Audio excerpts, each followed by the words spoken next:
First ever factory outlet, Mukunda Jewelers.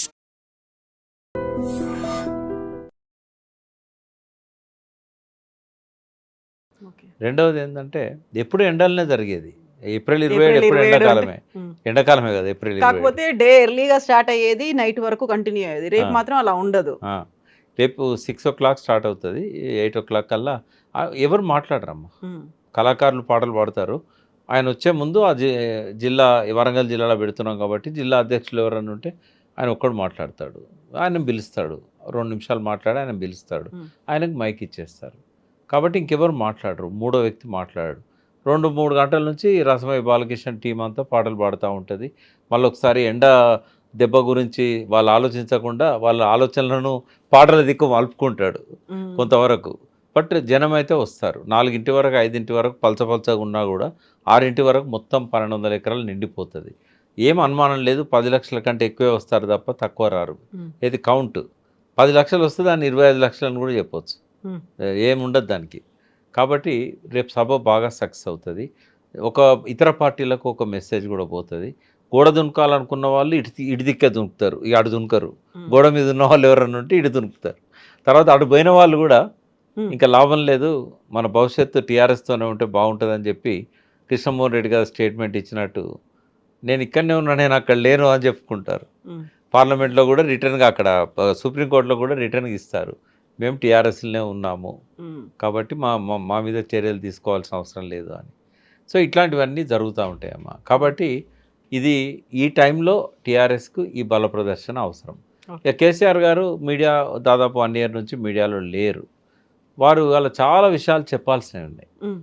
వారి ఉపన్యాసం కూడా ఫస్ట్ వరంగల్ రుద్రమదేవికి, కాళోజీకి, జయశంకర్కు వీళ్ళందరితో మొదలవుతుంది. అది మొదలైన తర్వాత ఈ ఫెయిల్యూర్స్ దీని గురించి చెప్పడానికి ముందు ఏం చేస్తారంటే గతంలో తెలంగాణ ఎట్లుండే సమైక్య రాష్ట్రంలో ఎండిన పొలాలు, తర్వాత నీళ్ళు లేకపోవడం, పంటలు ఎండిపోవడం, ఆత్మహత్యలు రైతులై, వాటి గురించి మాట్లాడితే నక్సలైట్ అని చంపేయడం, ఎన్కౌంటర్స్, రక్తసిక్తమైన తెలంగాణ ఇదంతా. అంతకంటే ముందు భూస్వామ్య తెలంగాణ రాచరిక పాలనలో ఎట్లా మగ్గిపోయింది, ఇవి చెప్పుకుంటూ వచ్చేసి ఏం చేస్తాడంటే ఇప్పుడున్న పరిస్థితిలోకి ల్యాండ్ అవుతాడు. నేను ఇంత చక్కగా చేశాను, ఇన్ని పథకాలు పెట్టాను, మీరు ఆశపడ్డారు 15,000కు, ఆ 10,000 కూడా వస్తలేవు రైతు బంధు. రుణమాఫీకి ఆశపడ్డారు, నేను చేయగలిగిన అందరికీ, వీళ్ళు చేయలేకపోయినలు. ఇక అక్కడ నుంచి స్టార్ట్ చేసి ఒక్కొక్క పథకం ఎట్లా వైఫల్యం చెందింది, ఆశ పెట్టి ఎట్లా మోసం చేశాడు రేవంత్ రెడ్డి. కాబట్టి అప్రమత్తంగా ఉండాలి. ఇటువంటి ఇక ముందు జరగకుండా చూడాలి. శ్రీరామ రక్ష టీఆర్ఎస్ఏ. నేను లేకపోతే కాళేశ్వరం మళ్ళీ రాదు, ఆ మెడిగడ్డ గట్టరు, ఇట్లాంటివన్నీ వస్తాయి. బహిరంగ సభలో కేసీఆర్ మాట్లాడాలి, ఆయన బయటికి రావాలి అని అయితే ఎంతగా ఎక్స్పెక్ట్ చేశారో, వస్తారు, మాట్లాడతారు. మాట్లాడిన తర్వాత కేసీఆర్ అదే ఊపిని కంటిన్యూ చేస్తారా, మళ్ళీ ప్రజల్లో కలుస్తూ ఉంటారా, తిరుగుతారా, రెగ్యులర్గా వాళ్ళతో ఇంటరాక్ట్ అవుతారా, టచ్లో ఉంటారా, ఇలాంటివన్నీ కూడా కార్యకర్తలు ఎక్స్పెక్ట్ చేస్తూ ఉంటారు కదా. April 27 ఆ రోజు బహిరంగ సభ మాట్లాడారు, వెళ్ళిపోయారు, మళ్ళీ ఫామ్ హౌస్కు పరిమితం అయ్యారు. దీన్ని యాక్సెప్ట్ చేయరు కదా. మళ్ళీ నాకు తెలిసి ఇంత ముందులాగా ఉండడం ఆయన ఖచ్చితంగా జిల్లాల పర్యటనలు పెట్టుకుంటాడు. అసెంబ్లీలో కూర్చోకపోవచ్చు, అవసరం కూడా లేదు వాస్తవంగా చెప్పాలంటే. అసెంబ్లీలో ప్రతిపక్ష నాయకుని ఉన్నా కూడా హాజరు కోసం అప్పుడప్పుడు వచ్చి సంతకాలు పెట్టిపోతాడు తప్ప అక్కడేం కూర్చోడు. అక్కడంతా నడిపించేది కేటీఆర్ గారు, ఇతర ఎమ్మెల్యేలే ఉంటారు. ఇక్కడ మాత్రం ఖచ్చితంగా ఏంటంటే ప్రజల మధ్య ఆయన పోవడానికి కొన్ని అవకాశాలు క్రియేట్ చేసుకుంటాడు. క్రియేట్ చేసుకొని పోయినప్పుడు అక్కడ నాయకులను కలుస్తాడు, అక్కడ ప్రజలను కలుస్తాడు, తన మీద ఉన్న అపవాదం తొలగించుకుంటాడు. తన ఫామ్ హౌస్ని ఇక మనం ఫామ్ హౌస్ అనాల్సిన అవసరం లేదు, ఎందుకంటే ఆయన ఇల్లే అది. ఇప్పుడు ఆయన వేరే ఇల్లు లేదు. నందినగర్లో ఉన్న చిన్న ఇల్లు, చిన్న సందు, సెక్యూరిటీ ల్యాబ్సెస్ ఉంటాయి ఆడ. ఆ ఇంటికి ఎవరైనా వచ్చినా కూర్చోబెట్టే పరిస్థితి ఉండదు. కేటీఆర్ గారు ఎవరు తన అవసరమైన వాళ్ళని కాసేపు పిలుచుకొని మాట్లాడుతుంటాడు. కాబట్టి ఆయన విశాలమైన స్థలము ఆ ఇల్లే. ఇంకా అది కూడా సిటీ కలిసిపోతూ ఉంది. ఇప్పుడు అది ఏపాడు దూరంలో ఉంది. గంట సేపట్లో ఆయన సికింద్రాబాద్కు బంజారాహిల్స్ రాగలుగుతాడు గంట బావులో. కాబట్టి అదే ఇక ఆయన ఫామ్ హౌస్ అయినా అదే. ఇంకోటి ఏంటంటే మానసికంగా ఒత్తిడి ఉన్న వాళ్ళకి ఎవరికైనా కొంత ఆహ్లాదకరమైన పరిస్థితి ఉండాలి. సిటీలో అటువంటి పరిస్థితి ఉండదు. ఎక్కడ చూసినా కూడా పంటలు, చెట్లు, అక్కడ పశువులు, తర్వాత మనుషులు, ఫామ్లో పనిచేసే వాళ్ళు, ఇదంతా కూడా ఒక మనిషికి ఆహ్లాదాన్ని ఇచ్చేది. రెండవది ఆయనకి ఇష్టమైన ప్రొఫెషన్ అది. కాబట్టి ఆయన అక్కడ ఉండడమే శ్రేయస్కరం. ఆయన ఆరోగ్యానికైనా ఒక మంచి డిసిషన్ తీసుకోవాలంటే కూడా, మైండ్ బ్యాలెన్స్ ఉండాలంటే కూడా అది అవసరం అన్నట్టు. ఆ రకమైన పరిస్థితులు ఉండాల్సిన అవసరం ఉంది. కాబట్టి ఫామ్ హౌస్లో ఉంటాడని బ్లేమ్ చేయాల్సిన అవసరం లేదు. ప్రతిపక్ష నాయకుడైనా ముఖ్యమంత్రి అయినా ఎక్కడున్నా వాళ్ళ బాధ్యత వాళ్ళకు ఉంటుంది. ఆయన బయటికి రాకపోయినా వీళ్ళతో నడిపిస్తూ ఉంటారు. ఇప్పుడు ప్రశాంతత, ఆహ్లాదకరమైనటువంటి వాతావరణం వీటన్నిటితో పాటుగా కేసీఆర్ రెజ్యునేట్ అయ్యారా లేదా అనేది కూడా వస్తుంది కదా. Yes. సో అలాంటి కేసీఆర్, గతంలో కనిపించినటువంటి కేసీఆర్ మళ్ళీ కనిపించబోతున్నారా? యాక్చువల్గా ఎక్స్పెక్ట్ చేసేది ఇదే కదా. అదే ఎక్స్పెక్ట్ చేస్తారు. సరే, నాయకుల కంటే ఆయన అప్పుడప్పుడు కలుస్తాడు, మాట్లాడతాడు. కానీ ప్రజల్లో కొన్ని సందేహాలు ఉంటాయి. అప్పట్లానే ఉన్నాడా ఆయన, ఆరోగ్యం బాగుందా, వీళ్ళందరూ అంటున్నట్టు టీఆర్ఎస్ లేదా, ఆయన ముఖంలో ఆ సంతోషం ఉందా, ఇవన్నీ ప్రజల్లో ఉంటాయి. వాటికి సమాధానంగా రేపు ఆయన స్టేజ్ మీదకి వచ్చి ఆయన ఎంత ఉత్సాహంగా మాట్లాడుతున్నాడు, ఆయన లోపల ఎంత ఎమోషన్ ఉంది, పంచులు వస్తాయా అని మీరు వెళ్తున్నారా?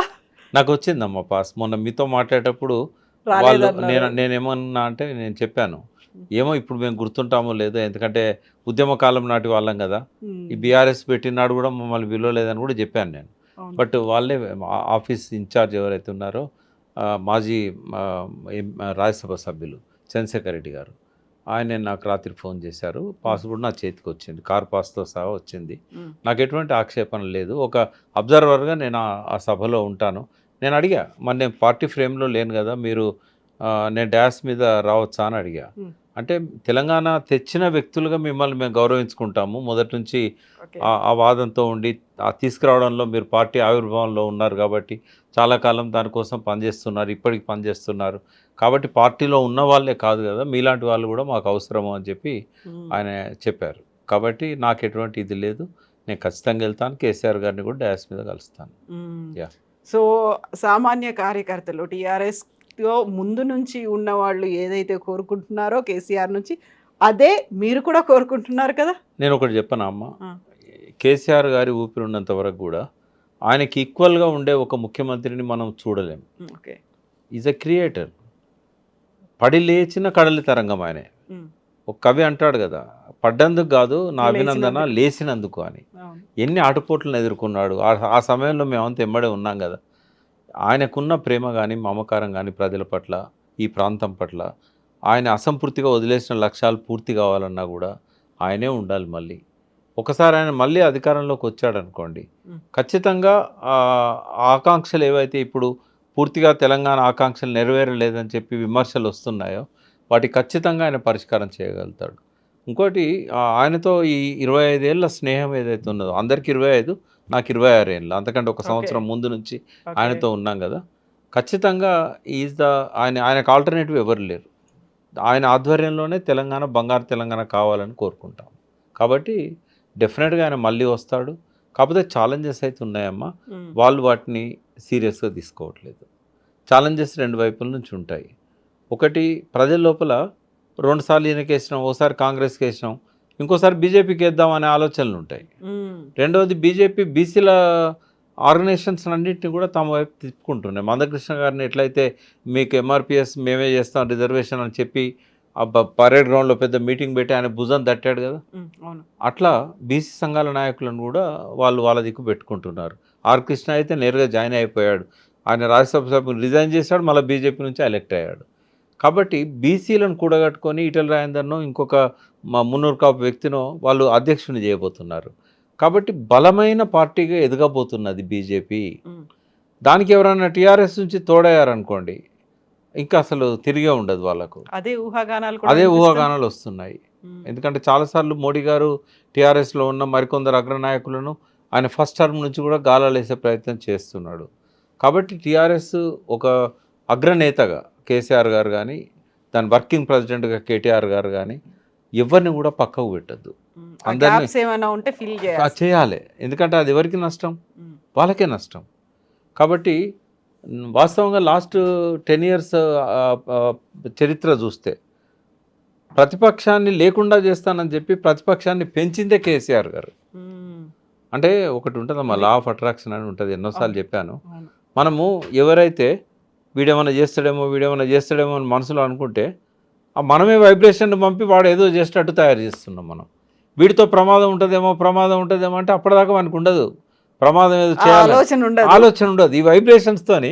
అందుకే లా ఆఫ్ అట్రాక్షన్ వాళ్ళిద్దరు చదువుకోవాలి. ఎందుకంటే లా ఆఫ్ అట్రాక్షన్ అనేది చాలా డేంజర్ అమ్మా అది.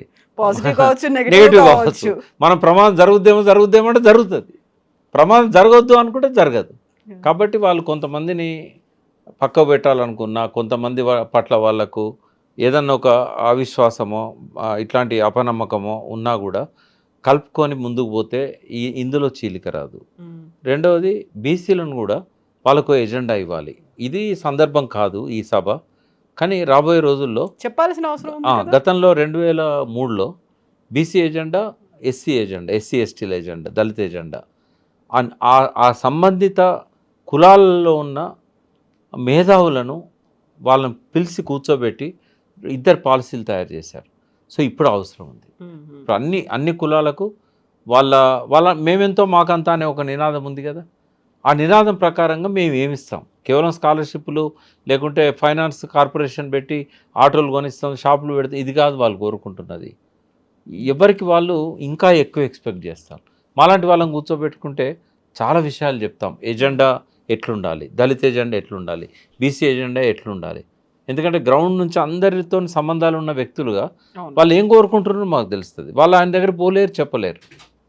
మధ్యలో ఉన్న వాళ్ళకి అవసరం లేదు, వాళ్ళు పట్టించుకోరు. టికెట్ ఇస్తే చాలు మేము గెలుస్తాం అనుకుంటారు, లేకుంటే మా దగ్గర నోట్లోనే మేము గెలుస్తామని అనుకుంటారు. కానీ ఆ కన్సర్న్ ఉద్యమంలో పాల్గొన్న నాకు ఉంటుంది, నిరంజన్ రెడ్డికి ఉంటుంది, కేటీఆర్కి ఉంటుంది, కవితకు ఉంటుంది, జగదీశ్వర్ రెడ్డికి ఉంటుంది. ఆ పార్టీలో మొదటి నుంచి ఉద్యమంలో ఉన్న వాళ్ళకు బాల్క సుమన్కి ఉంటుంది, దాదర్ కిషోర్కి ఉంటుంది.